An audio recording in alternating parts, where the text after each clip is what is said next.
Chers amis, bonjour. Je repars au turbin aujourd'hui, d'une certaine façon.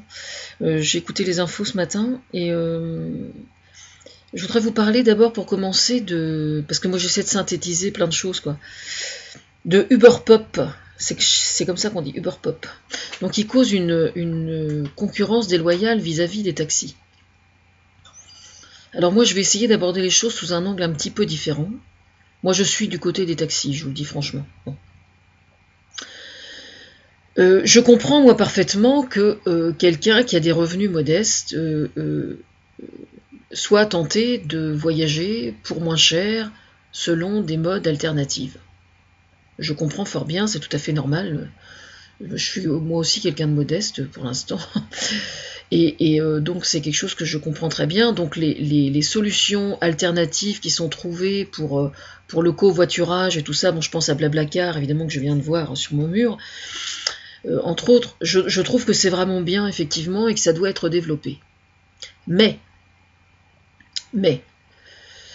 là où il est tout à fait souhaitable, par exemple, de tout faire pour qu'il y ait de moins en moins de voitures qui voyagent avec une seule personne à bord, ça je suis parfaitement d'accord, et où donc le particulier qui y a recours, qui les utilise, il trouve son compte financièrement, je suis parfaitement d'accord, là aussi. Il faut quand même veiller, alors je dis ça pour les transports, mais ça n'est pas vrai que pour les transports, c'est vrai aussi pour la concurrence déloyale des petits hôtels que subissent les petits hôtels par rapport aux particuliers qui louent les chambres, par exemple. Hein. Ça existe dans la restauration avec les gens qui décident de faire à manger chez eux et puis qui font payer le repas, qui invitent des touristes et qui font payer le repas. Je précise, je ne suis pas en train de dire que ça doit disparaître ou que ça doit être interdit. C'est pas du tout ça. C'est pas du tout ça. Mais il y a quand même un véritable problème de concurrence déloyale dans tous les secteurs vis-à-vis de ce phénomène-là. Moi, je pense en fait qu'on doit le tolérer, c'est-à-dire qu'on doit l'autoriser, mais on doit l'autoriser de telle sorte que ça ne frise pas les abus. Je regrette. Parce que c'est quand même pas normal. Vous allez vous retrouver dans certaines villes. Moi j'habite à côté de Rouen. Bon, je suis jamais allé fouiller, voir ce qui se proposait sur Rouen dans le secteur pour la simple raison que j'ai pas les moyens enfin bref. Donc je peux pas me permettre de ce luxe-là non plus, vous voyez. Donc je sais de quoi je parle. Mais enfin, vous avez des hôtels, enfin oui, vous avez des hôtels aussi, c'est le même problème avec les hôtels.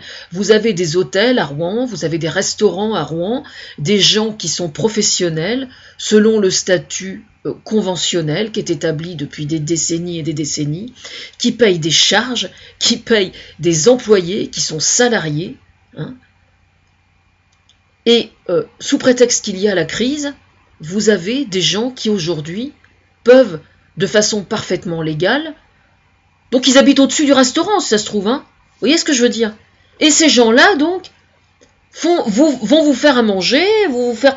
Alors, je reconnais très bien, je serais la première peut-être à le faire si j'habitais au-dessus du restaurant. Mais je pense que il est nécessaire de veiller à ce qu'on ne soit pas dans l'excès. Parce que sur le plan, sur le plan légal, ça pose un énorme problème d'injustice quand même. Alors vous vous retrouvez avec le restaurateur en bas qui lui a un mal de chien à boucler sa fin de mois. Et puis vous avez la personne qui est au-dessus, qui a un travail en dehors. Bon, peut-être qu'elle a, justement, là on est bien d'accord, peut-être que cette personne n'a pas de travail et que de faire à manger à quelqu'un, ça lui permet de boucler un peu sa fin de mois et de moins crever de faim. Donc dans cette hypothèse-là, par exemple, je pense que c'est un autre contexte, on est bien d'accord. Mais je pense qu'il faut vraiment veiller à trouver des solutions intermédiaires pour limiter cette concurrence-là. D'une part, faire quelque chose pour que les structures existantes, c'est-à-dire chauffeurs de taxi qui payent des sommes faramineuses leur licence pour s'installer, pour information, pour les hôtels pareil, pour les restaurants pareil, que ces gens-là ne soient pas étranglés parce que justement ces pratiques sont tolérées.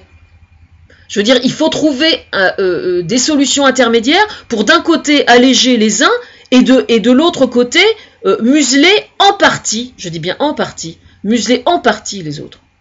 On se retrouve exactement avec le même problème de concurrence au sujet des petits vieux qui viennent, enfin je dis des petits vieux, je rigole parce qu'il y a des copains qui le font, mais il y a des gens aujourd'hui qui font les marchés à la campagne pour vendre les fruits et les légumes de leur jardin. S'ils arrivent avec 3 kilos de pommes et 3 kilos de poires pour se faire quelques petits billets et puis rencontrer du monde, ça a un rôle social absolument fondamental. Si le mec il arrive avec la remorque pleine de porettes à repiquer, le maraîcher du coin va trouver qu'il y a une concurrence déloyale et il a parfaitement raison. Eh bien c'est exactement la même chose. Voilà. Aujourd'hui, il y a très probablement des particuliers qui s'amusent, par exemple, à jouer les restaurateurs dans leur maison et qui ont, je pense, très probablement des revenus plus que confortables, alors que l'hôtel qui est juste en dessous, qui a un pas de porte, qui paye des charges, etc., arrive pas à joindre les deux bouts. Attendez, il y a un problème quelque part. Alors moi, je suis pas d'accord. Je suis désolé, je suis pas d'accord. C'est juste une question de bon sens. Je me mets à la place des gens qui sont professionnels, c'est tout.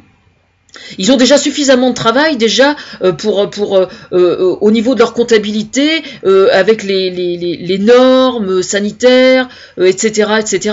Et puis surtout ne pas payer de salariés au noir. Alors évidemment, là où ça deviendrait assez intéressant à observer, c'est le mec qui travaille au noir dans le restaurant et qui, pour boucler les fins de mois parce qu'il crève, enfin pas il crève de faim, mais il est complètement exploité, est obligé de le faire au noir chez lui. Oui, je suis un peu dans la caricature là, mais je veux dire, faut arrêter quoi. À un moment, faut trouver une solution quand même. Voilà, mais moi je suis pas législateur. Je donne des idées ou je montre les choses qui déconnent. Ben voilà, ça déconne.